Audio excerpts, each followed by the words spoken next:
On the 22nd of June, Thursday the 22nd of June last year, I received an email from Barry Lee. Now, quick note, all the names I've changed to protect the innocent/guilty. So, this email I got from Mr. Barry Lee, the subject line was domain name for sale, sscsecurity.com. As you would expect, the email went something like this. I am reaching out to inform the owners of sscsecurity.net that the domain sscsecurity.com is now available for purchase. Blah, blah, blah, would you like to buy it? Now, I own sscsecurity.net, as you would expect. I don't own .com. I registered sscsecurity.net when I was trying to set up my business, and I was originally going for the name SSC Security. The com wasn't available, I got the .net. I figured I'd get the com when it was available, if it was available. After that, I decided to go in a different direction, and my company is now Valoran Security. So I don't use that domain anymore. So I saw this email, and I said, who cares? Have no interest in sscsecurity.com, completely ignored it, went about my day. The next day, I got an email from Derek Hunter. As you would expect, similar sort of thing. Would you like to acquire sscsecurity.com? You have the .net, so I assume you're interested. Now, at this point, people that don't know domain names should even be getting suspicious. Now, I worked in the domain industry for 7 years. I built an entire domain name system, so I know how domain names work. So I knew what was going on from the first email, but even if you don't know domain names, 2 different emails from 2 different people offering to sell you the same domain name should start ringing alarm bells. And what they're really doing here is the domain is about to expire. And they've looked in this, there's a list that lists all the domains that are about to expire, and they've gone through the list. They've seen the .com version, and they've realized that someone has the .net, and so they're reaching out to the owners of the .net versions of the .com domains to see if they want to buy the domains. And they're pretending that they own it. Then all they have to do is put a little watch in there for when the domain expires, they can register it, and then they'll sell it to you to try and make a little profit. So, as I said, I didn't want the domain. I had no use for it. Even if I did, I would have just waited for it to expire anyway. So I ignored the email. On Sunday, Mr. Bruce Johnson emails me. Another email, similar sort of thing. Domain name sscsecurity.com is available for acquisition. This guy's putting a little bit of a sales pitch in here, you know, most popular, commonly used web extension, blah, blah, blah. Would I be interested in buying the domain? I ignored it, didn't want it, didn't care. Tuesday, Mr. Bruce Johnson emails me again. So I haven't responded to anyone at this point, but he's followed up his email. As I mentioned in my previous email, this is a .com name. .com is most popularly used, blah, blah, blah. You can upgrade your website or read or redirect. So he's trying to put on the sales pitch here. Here are several benefits to using a .com domain for your business. Brand protection, SEO, credibility, blah, easy to remember. And he actually gave me a pretty significant amount of information about why I would want the .com name. And he added in, investing a small amount of money in this domain will be good investment, get back great value for business. So he's basically saying, pay him a small amount of money, and it'll pay off. It'll be a good investment for my business. I want to do this.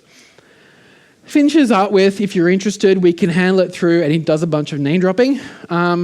Anyone who's worked in the web and domain industry sees GoDaddy and shudders. It's not really the benefit you think it is.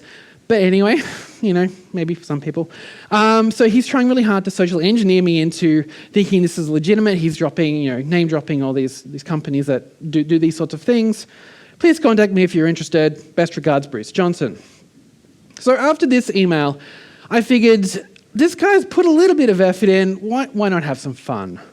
So I responded to all 3 of them. Hi, name. I've received multiple emails from different folks offering to sell me sscsecurity.com. Can you please confirm you are a legitimate owner and are able to sell this domain to me? Thanks, Stephen. So I'm being honest here. I'm laying all my cards out on the table. Multiple people are trying to sell it to me who actually owns it. I wanted to see what they would do, if anyone would actually respond or not. 3 minutes after I sent that email, Barry Lee responds. 3 minutes. Hi, Stephen. Thanks for reaching out. We have just checked. Looks like there were no other bidders for the domain. As a result, we have released it as now available for purchase through any domain registrar of your choice. I didn't go, Daddy.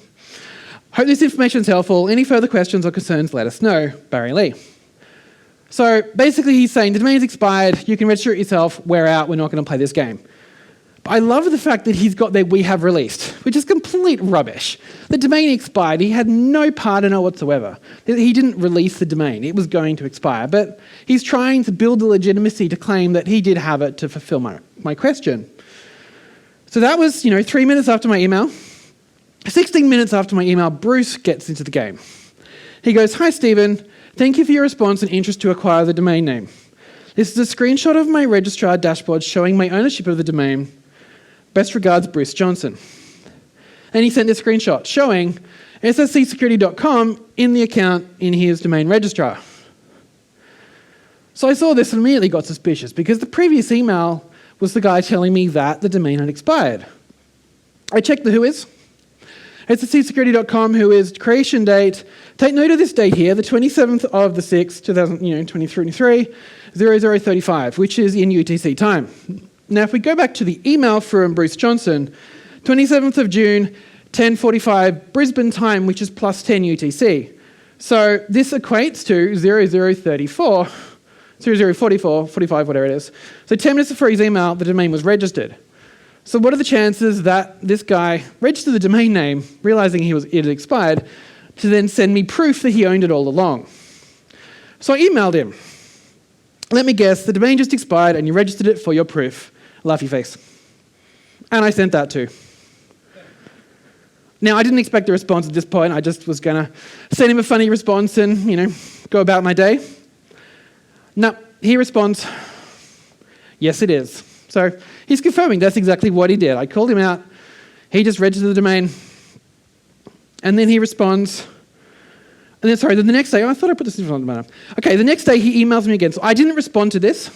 I just left it be. Next day, he emails me and says, "I intended to ask $500 for the domain name, but I can't do this now." It's like, yeah, I'm not paying $500 for a domain that I knew was available. Well, I didn't know it was available, but that I didn't want. So then he finishes with, "What is your offer for the domain name with your knowledge of my registration of it yesterday?" So basically, he's paid for the domain name and he wants to get rid of it. He wants to know how much I'm going to pay. I'm guessing he's thinking at this point that I'm going to offer him cost price, registration price for it, or maybe a tiny bit more, something like that. He's probably still thinking that I might want the domain. I respond to him, okay, sorry, you know those. Right, so I responded to him and said, if I had any use for it, I would have registered it myself. I just wanted to see what you'd do if pressed to prove ownership, and I forgot to check if it expired. And this is true. I forgot to check if it had expired at that point. If I'd checked, I would have registered it and then emailed them to ask to see what they did. But in hindsight, it worked out so much better this way. So I said that. Also, because I'm a security person and it's what we do, out of professional curiosity, what would you have done if it hadn't expired? And if you don't mind me asking, how much do you make from this operation? I've asked this question of scammers before, how much do you make from your scams? Most of the time, they don't respond. I didn't expect a response, but I figured I'd ask anyway. Thanks for the laughs. Enjoy your new domain name. Thanks, Stephen. At this point, I didn't expect a response, but there was a response. He's not done yet. About the question how much I make from this operation per month, I started this work 2 weeks ago, bought 7 domains, sold only 1. So $500 for 2 weeks, probably not a minimum amount of work. In some places in the world, that's actually a lot of money. So maybe he's winning. Maybe he's doing a really good job. He also then goes on to explain his process in great detail, how it all works. Don't really have time to go in it, but if you're interested in this process, come find me after and we can talk about how it works. Ultimately, there's systems where you can sign up for that look for the domains. When they expire, you can register them. And then he follows it up with, I did not know it is a trap. And then, anyway, thanks. Let me give you the domain as a gift. Thanks, Bruce Johnson. As of now, domain is in my account. I haven't paid a single cent for it. 542 days left on the expiry. Free domain name because I responded to a scammer. Thank you very much.